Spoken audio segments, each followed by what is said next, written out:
Comme vous le savez, tous les mercredis, nous recevons un serviteur de Dieu sur l'émission pour nous donner une exhortation sur une thématique précise pour l'édification du corps du Christ. Aujourd'hui, nous avons la grâce de recevoir la servante de Dieu, le pasteur Amadine Yao du ministère Jésus, l'eau de vie, qui nous vient de Londres en Angleterre. Elle va nous exhorter sur l'obéissance. Shalom, servante de Dieu, bienvenue sur l'heure du gospel. Shalom, shalom à tous les auditeurs de la radio Maranatha. Shalom à tous nos frères et sœurs qui nous suivent en ligne sur les différentes plateformes. Et shalom à toi, serviteur de Dieu Gildas, que le Seigneur nous bénisse, qu'il nous fasse grâce.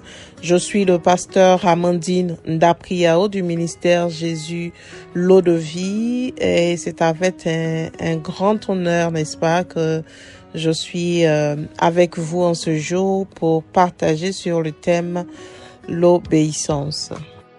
Nous allons donc commencer par la prière. Seigneur, nous bénissons ton nom, nous te rendons toute la gloire, nous te disons merci. Père, viens parler à nos cœurs, viens parler à nos vies, viens parler à nos situations et que nous soyons véritablement transformés par la vérité de ta parole, car c'est la vérité justement qui nous a franchis. Merci Seigneur, au nom du Seigneur Jésus. Amen. Amen. Alors voici tout de suite ma première question. C'est quoi l'obéissance selon la Bible? L'obéissance, selon le dictionnaire français, selon le Larousse. Et donc l'obéissance, c'est une action ou une habitude d'obéir, de faire ce qui est commandé, de faire ce qui est recommandé, de faire ce qui est demandé.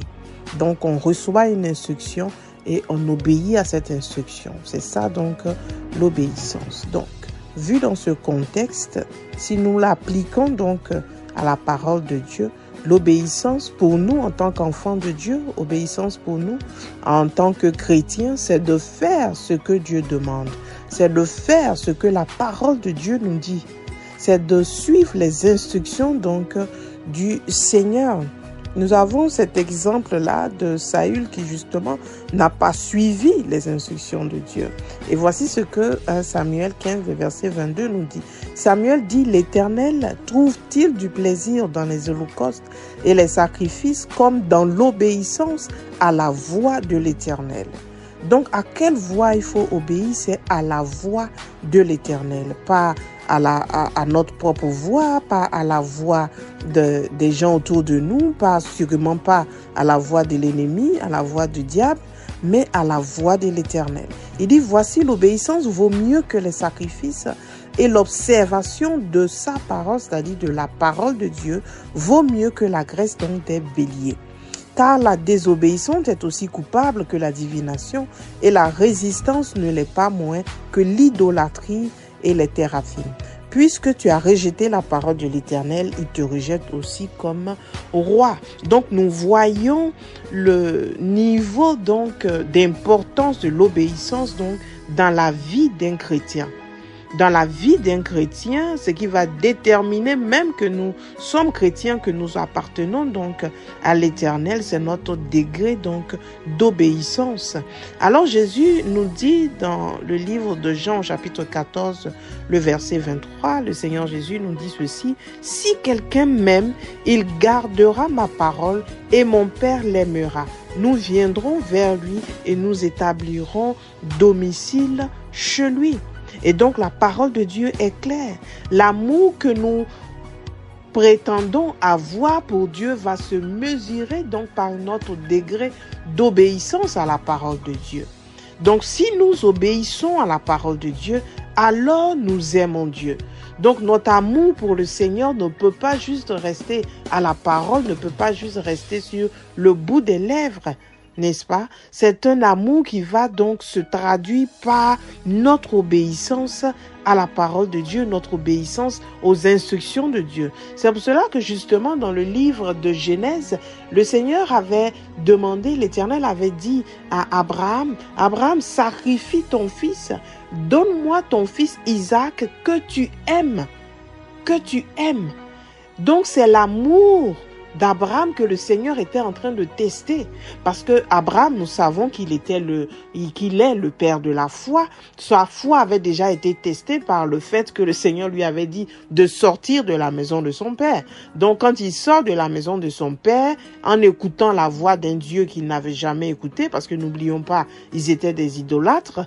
Donc, dans cette vie, dans cette culture donc d'idolâtrie, il a quand même écouté la voix de l'Éternel et il est sorti donc de la maison de son père. Mais quand il va sur la montagne pour sacrifier son fils, c'est son degré d'amour là maintenant qui est mis en question. C'est son degré d'amour qui est en train d'être testé. Merci beaucoup, servant de Dieu. Quels sont les fruits de cette obéissance? Lisons un peu dans le livre de Romains. Romains au chapitre 6, le verset 22. La Bible nous dit ceci. Mais maintenant, étant affranchis du péché et devenus esclaves de Dieu, vous avez pour fruit la sainteté et pour fin la vie éternelle. Vous avez pour fruit la sainteté et pour fin la vie éternelle. Donc voici en gros le fruit donc de l'obéissance. L'obéissance va produire en nous donc la sainteté et cette sainteté va produire en nous donc la vie éternelle. Ainsi le Seigneur Jésus disait dans Matthieu au chapitre 3 le verset 8, il dit « Produisez donc du fruit digne de la repentance ». Le fruit digne de la repentance, c'est quoi? Donc c'est la sainteté. C'est la sainteté. Et donc qu'est-ce que cette sainteté-là par ricochet va produire en nous?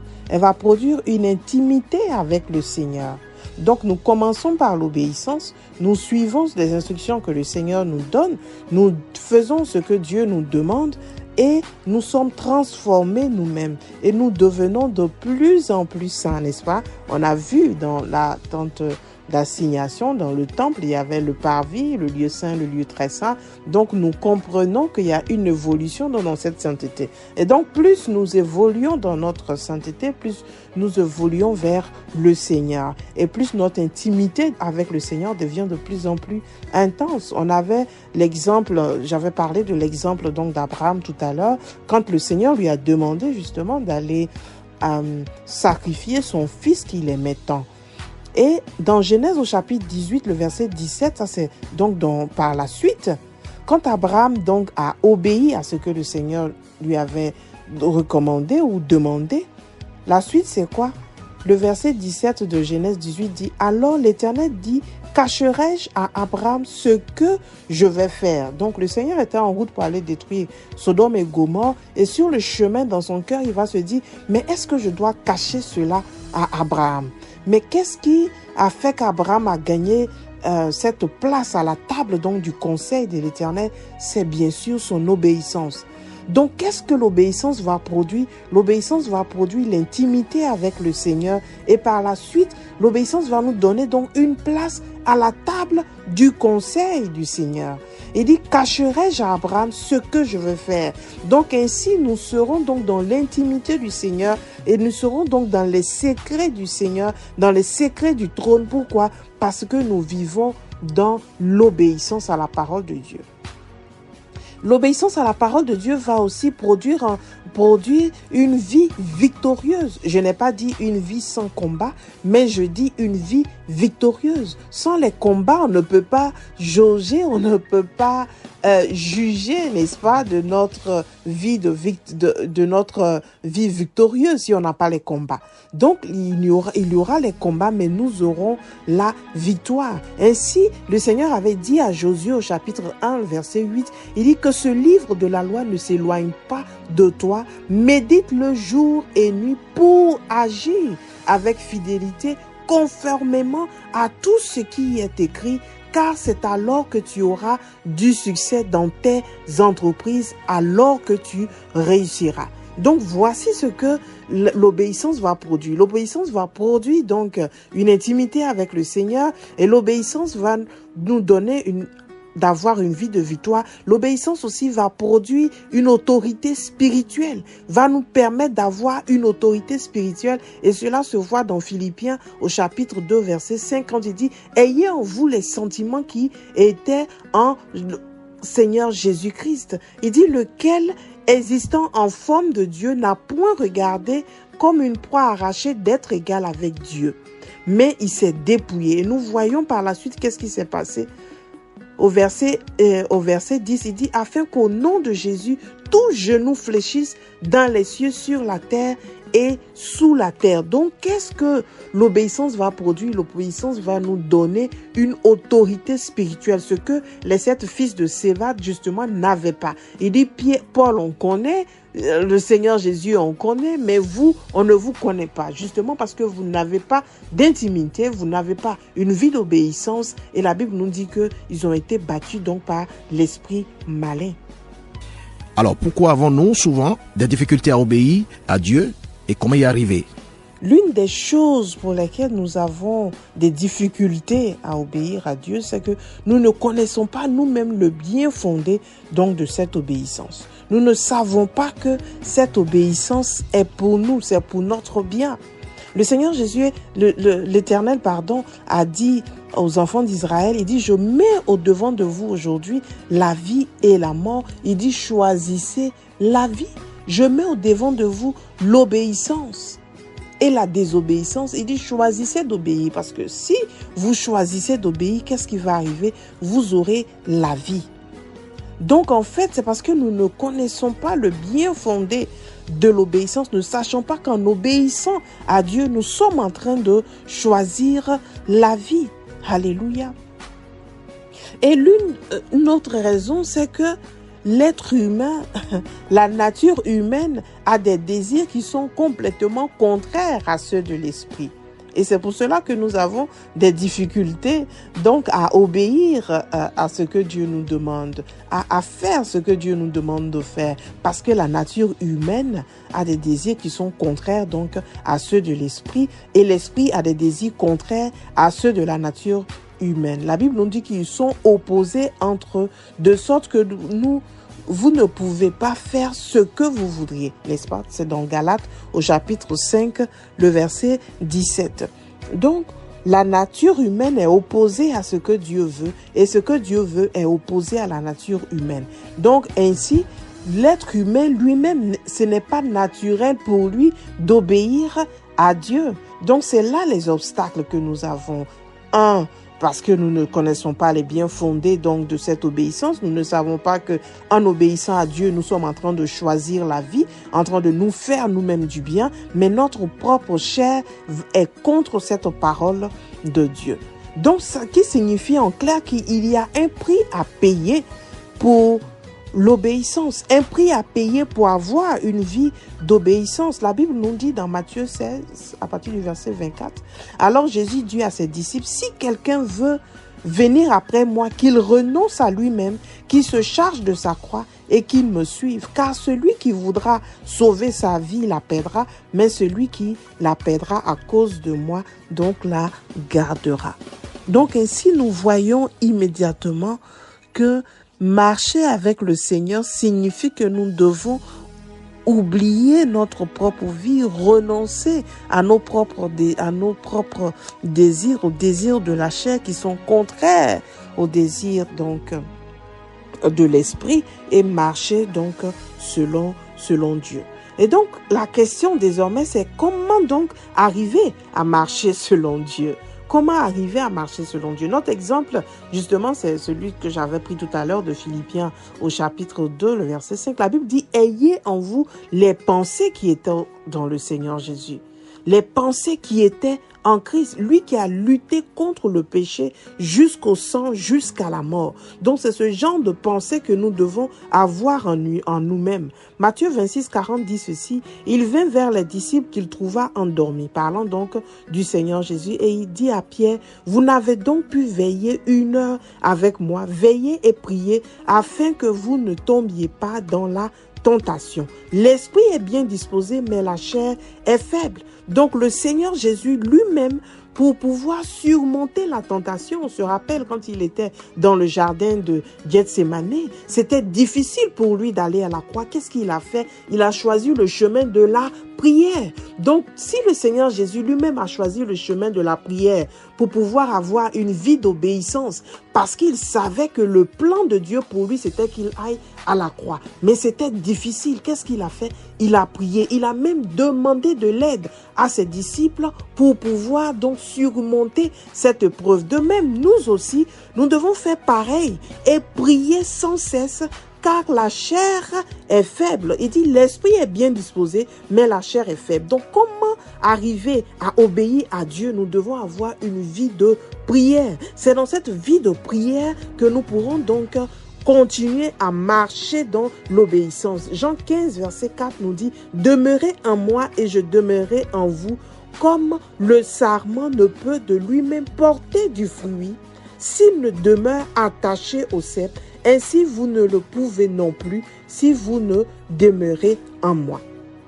Je suis le cep, vous êtes les sarments. Celui qui demeure en moi et en qui je demeure porte beaucoup de fruits, car sans moi, vous ne pouvez rien faire. » Donc, voici la clé d'une vie d'obéissance. C'est une vie de prière, une vie de la parole de Dieu, une vie rattachée à Christ, car il est le sceptre et nous sommes donc les sarments. C'est lui qui nous donne la force donc d'obéir. Alors, que pouvons-nous retenir de l'obéissance? L'obéissance est un mode de vie pour le chrétien. Nous devons donc produire des fruits dignes de la repentance, dignes d'un enfant de Dieu, dignes de quelqu'un qui professe avoir changé de vie. Donc nous devons marcher dans l'obéissance. L'obéissance nous donne d'avoir une vie victorieuse. L'obéissance nous donne d'avoir une autorité spirituelle. L'obéissance nous donne de nous asseoir au conseil de Dieu. Et l'obéissance nous donne donc d'avoir une intimité avec le Seigneur. L'obéissance nous donne d'être des vases d'honneur dignes pour les bonnes œuvres que le Seigneur a préparées pour nous dès avant donc la création du monde. La vie de sainteté nous conduit à la vie éternelle. Une vie de sainteté, une vie qui est soumise donc à l'éternel, qui est soumise à la parole de Dieu, nous conduit à la vie éternelle. On avait vu ça dès le départ dans le livre de Romains au chapitre 6. Une vie d'obéissance est une vie de prière. C'est une vie d'intimité avec le Seigneur. Le Seigneur Jésus, car il est quoi? Il est le chemin. Il est le chemin. Donc si nous suivons ce chemin-là, nous savons que nous sommes en train de marcher dans la vérité. Et au bout de ce chemin, qu'est-ce qu'il y a? Il y a donc la vie. Donc le Seigneur Jésus nous dit qu'il est le chemin, il est la vérité, il est la vie. Donc si nous marchons selon sa parole, si nous marchons selon les instructions qu'il nous donne, si nous marchons selon lui, ainsi nous sommes en train nous-mêmes de gagner la vie. Nous sommes nous-mêmes en train de marcher vers la vie, d'avoir une vie victorieuse parce que nous sommes en train de marcher selon le Seigneur, selon les instructions que le Seigneur nous a données.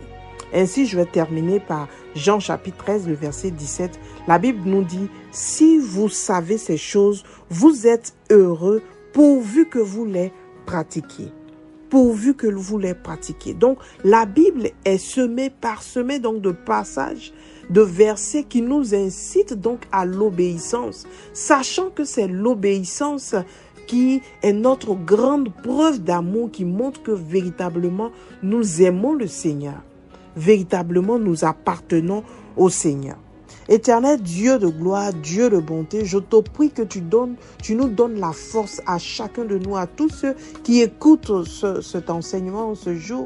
Tu nous donnes la force de marcher selon toi, la force de marcher selon ta parole. Éternel Dieu, là où nous sommes faibles, là où nous n'arrivons pas à te suivre, à suivre tes instructions, je prie que tu nous donnes la force de les suivre. Là où nous sommes tombés, Seigneur, je prie que tu nous aides à nous relever. Car tu dis que cette fois le juste tombera, cette fois, éternel Dieu, il se relèvera.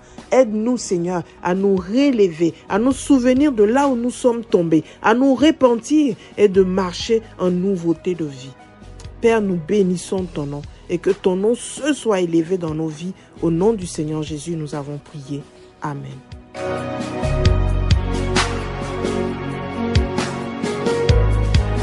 Merci beaucoup, servant de Dieu, d'avoir accepté notre invitation. C'était vraiment un moment très merveilleux que nous avons eu la grâce de passer en votre compagnie sous votre exhortation.